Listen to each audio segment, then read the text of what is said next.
Hey, I want this to be a quick unboxing here. I'm going to open box from Best Buy, Samsung Galaxy S25 Edge here.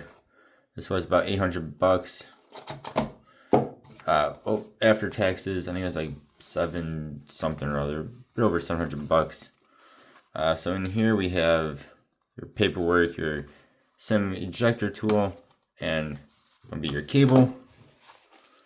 Here we have the very thin phone, nothing else there.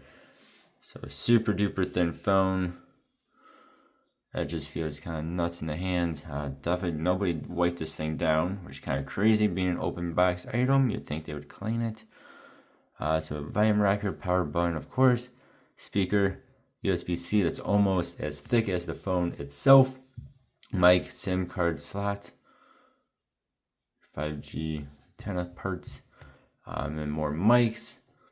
And then the cameras. One thing I will say about this phone is, yes, the phone itself is very thin, but then it actually adds on quite a bit of girth with the camera bumps.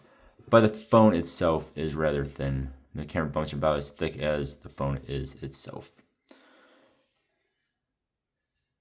Otherwise, it looks like it's in very, very good shape. I'm sure someone probably bought this. Did not like the battery life on it because apparently it is not very good. The battery life, that is. And then returned it. Yeah, there we go. Super thin phone. I'm probably gonna be rocking this instead of my S25 Edge for a little bit. See how that battery life actually is. Yeah, thank you guys for watching. Oh, that's a very cool color too. Samsung there. Yeah, thanks for watching. Like I said, just a quick unboxing. Hope you all have a good one. I'll see you guys next time. Goodbye.